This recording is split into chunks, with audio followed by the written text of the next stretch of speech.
Breaking news అక్రమ నిర్మాణాల తొలగింపు విషయంలో తెలంగాణ ప్రభుత్వం ఎక్కడా తగ్గడం లేదు. దీనిపై ప్రతిపక్షాలు ఎన్ని విమర్శలు చేసినా ముందుకు సాగుతోంది. తాజాగా హైడ్రాకు మరింత అడిషనల్ పవర్స్ ఇచ్చేందుకు రంగం సిద్ధం చేసింది రేవంత్ సర్కార్. అందుకు తగ్గట్టుగా నిర్ణయాలు తీసుకునేందుకు రెడీ అయింది. హైడ్రా ఆర్డినెన్స్ పై ఇవాళ సాయంత్రం జరగనున్న కేబినెట్ లో చర్చించి నిర్ణయం తీసుకునున్నారు.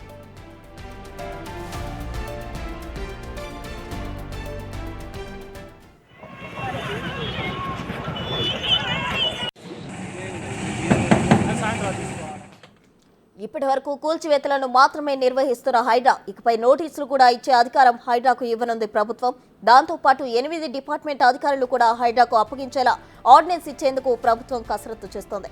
పురపాలక, రెవెన్యూ, పంచాయతీరాజ్ అధికారాలతో పాటు ఇరిగేషన్ శాఖ, వాల్టా చట్టం, జీహెచ్ఎంసీ, హెచ్ఎండిఏ, ఫాయర్ డిపార్ట్మెంట్ అధికారాలు హైడ్రాకు ఇవ్వనుంది ప్రభుత్వం. దీనికి సంబంధించి ఆర్డినెన్స్ పై కేబినెట్ లో చర్చించి నిర్ణయం తీసుకోనున్నారు. మొత్తానికి హైడ్రా బలోపేతంపై తెలంగాణ ప్రభుత్వం దృష్టి పెట్టింది. రానున్న రోజుల్లో మరిన్ని అక్రమాలు తొలగించేలా ప్రణాళికలు రచిస్తోంది హైడ్రా.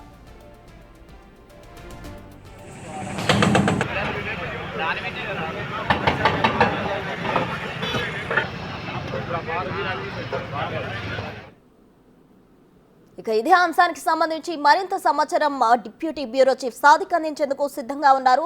సాదిక్, హైడ్రాకు సంబంధించి ఇవాళ కేబినెట్ లో ఎటువంటి నిర్ణయాలు తీసుకోనున్నారు? తాజా డీటెయిల్స్ ఏంటి?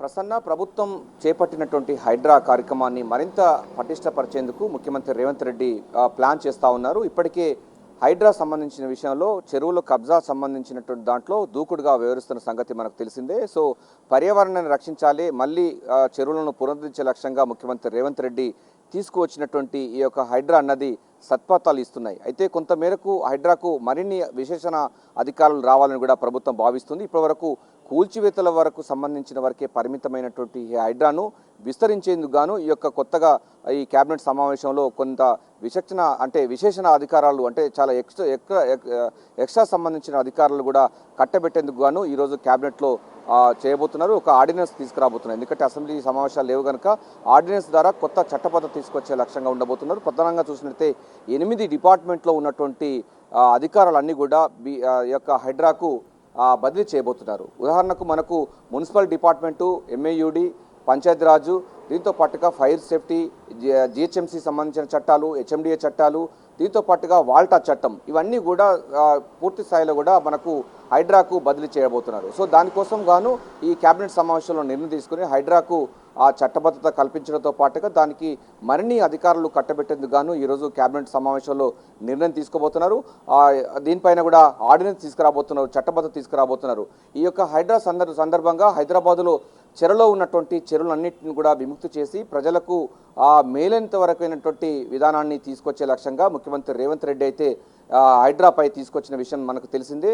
సో సమాజ హితం కోసం జరుగుతున్నటువంటి ఈ యొక్క పెద్ద కార్యక్రమంలో ఇంకా కొంత సాంకేతికమైనటువంటి అంశాలు దీంట్లో ఉన్నాయి. సో వాటన్నింటిని రెక్టిఫై చేసేందుకు గాను ఈరోజు కేబినెట్ సమావేశంలో హైడ్రాకు మరిన్ని అధికారాలు ఇచ్చి కట్టబెట్టేందుకు గాను 8 డిపార్ట్మెంట్లో ఉన్నటువంటి మనకు మొత్తంగా చూసినట్టయితే మనకు పురపాలక సంబంధించినటువంటి డిపార్ట్మెంట్లో అధికారాలు కూడా హైడ్రాకు రాబోతున్నాయి. రెవెన్యూ శాఖ సంబంధించిన అధికారులు రాబోతున్నాయి. ఎందుకంటే రెవెన్యూ శాఖ, అదేవిధంగా మున్సిపల్ శాఖ, దీంతో పాటుగా ఇరిగేషన్ శాఖ సంబంధించిన వాళ్ళు మొత్తం దీనిలో ఈ చెరువులకు సంబంధించింది, బఫర్ జోన్లు కానీ సంబంధించిన వాటిలో వాళ్ళు నోటీసులు ఇవ్వంటే వాళ్ళు ఇవ్వాలి. సో కూల్చివేతలు మాత్రమే హైడ్రా చేస్తూ ఉంది. సో దీని ద్వారా ఒక గ్యాప్ అన్నది పెరుగుతూ ఉంది. సో చాలా వరకు కూడా మరింత సమయం తీసుకునే అవకాశం ఉన్న నేపథ్యంలో ఇప్పటి వరకు కూల్చివేతల వరకు పరిమితమైనటువంటి హైడ్రాను సో ఈ అధికారులు వచ్చినట్టయితే డెఫినెట్గా మున్సిపల్ సంబంధించిన చట్టాల ప్రకారంగా హైడ్రా ముందుకు పోయే అవకాశం ఉంటుంది.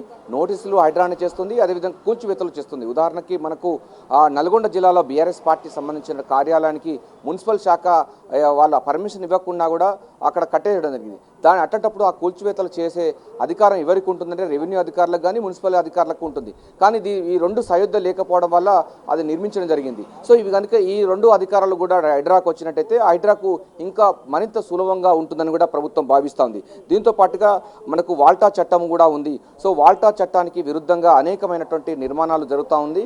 సో ఇక్కడ బోర్వెల్స్ వేయడం కానీ, లేకపోతే పర్మిషన్ లేకుండా చేయడం కానీ, లేకపోతే నదీ పరివాహక ప్రాంతాలు కానీ, చెరువు పరివాహక ప్రాంతాల్లో కట్టడాలు నిర్మించడం కానీ, లేకపోతే అక్కడ బోర్లు నిర్మించడం కానీ, ఇవన్నీ కూడా చేస్తూ ఉన్నారు అక్రమంగా. సో వాల్టా చట్టంకి సంబంధించినటువంటి దానిపైన కూడా ఈ హైడ్రా హైడ్రాకు బదిలీ కాబోతున్నాయి. దీంతో పాటుగా మనకు ప్రధానంగా జిహెచ్ఎంసీ సంబంధించిన కొత్త చట్టం ఉంది. సో దాంతో కూడా హెచ్ఎండి చట్టం ఉంది.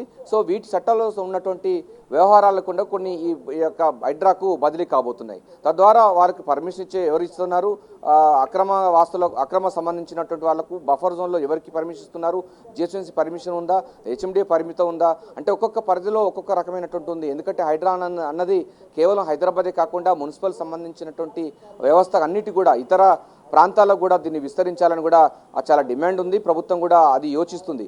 చెరువులో పునరుద్ధరించాలి, అదేవిధంగా పర్యావరణాన్ని పరిరక్షించాలి, జీవ వైద్యాన్ని కాపాడే లక్ష్యంగా ఉండబోతుంది. సో ఇందులో భేదం లేకుండా ముఖ్యమంత్రి రేవంత్ రెడ్డి అయితే దీనిపైన చేస్తున్నారు. సో తన సొంత సంబంధించినటువంటి బంధువులకు కూడా హైడ్రా నోటీస్ ఇచ్చిన సంగతి మనకు తెలిసిందే.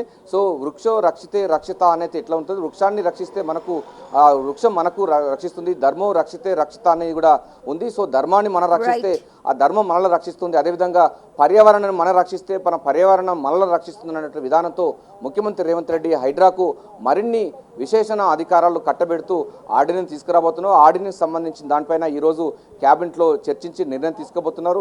8 డిపార్ట్మెంట్లు ఉన్నటువంటి అధికారాలన్నీ కూడా హైడ్రాకు బదిలీ చేసేందుకు గాను క్యాబినెట్ ఈరోజు 4 గంటలకు జరగబోయే క్యాబినెట్ సమావేశంలో చర్చించి దాన్ని బదిలీ కార్యక్రమం చేస్తారు. ఆ తర్వాత అతి త్వరలోనే కూడా ఆర్డినెన్స్ రాబోతుంది. ఆర్డినెన్స్ వచ్చిన తర్వాత చట్టంగా రాబోతుంది. ఆ తర్వాత అసెంబ్లీ సమావేశాల్లో సందర్భంగా దీన్ని ఆ చట్టాన్ని తీసుకొచ్చి హైడ్రాను మరింత బలోపేతం చేసి రాష్ట్ర ప్రజలకు పర్యావరణ హితమైనటువంటి సమాజాన్ని నిర్మించే లక్ష్యంగా ముఖ్యమంత్రి రేవంత్ రెడ్డి వేగంగా పావులు కలుపుతున్నారు. Over to you Prasuna. Thank you Sadiq.